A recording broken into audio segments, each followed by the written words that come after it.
यार जो ये कहते हैं कि खुदा एग्जिस्ट ही नहीं करता, इस दुनिया को बनाने वाला कोई है ही नहीं, मैं उनसे कहता हूँ कि कभी इन पहाड़ों में आना, इनके शक्लों पर गौर करना, इनकी मजबूती को परखना और इनके जमीन में गाड़े हुए तरीकों को देखना, फिर बताना कि कौन है वो सब करने वाला।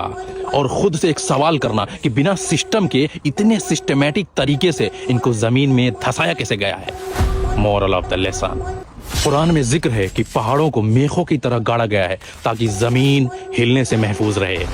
चलो तुम कुरान पर ईमान नहीं रखते तो कुरान की बात मत मानो, लेकिन तुम साइंस की जियोलॉजी को तो मानोगे। चलो आओ देखते हैं साइंस क्या कहता है। साइंस की जियोलॉजी के मुताबिक जमीन की ऊपरी सतह नीचे मौजूद पिघली हुई सतह पर तैर रही है। पहाड़ इस जमीन पर जितने ज्यादा ऊंचे दिखाई देते हैं, उनके रूट्स, उनके जड़ें जमीन के अंदर इससे कहीं ज्यादा गहरी होती है। लिहाजा साइंस का भी नजरिया है कि जैसे कश्ती को पानी में तैरने के लिए तवाजुन की जरूरत होती है, वैसे ही पहाड़ जमीन की क्रस्ट को, जड़ों को बैलेंस में रखने के लिए इन पहाड़ों को भी बेहद जरूरत है।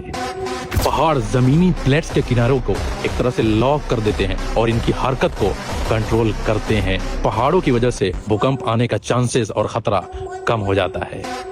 अल्लाह ने इसीलिए पहाड़ों को जमीन में धंसाया है ताकि जमीन की मजबूती और ज्यादा हो जाए। और कुरान ने भी ये बात कही है और साइंस भी इस बात को मानता है। और साइंस कहती है कि अगर ये पहाड़ों के रूट्स, पहाड़ों की जड़ें ना होती तो ये जमीन और ये दुनिया अनस्टेबल हो जाती। लिहाजा है कोई इस दुनिया को चलाने वाला।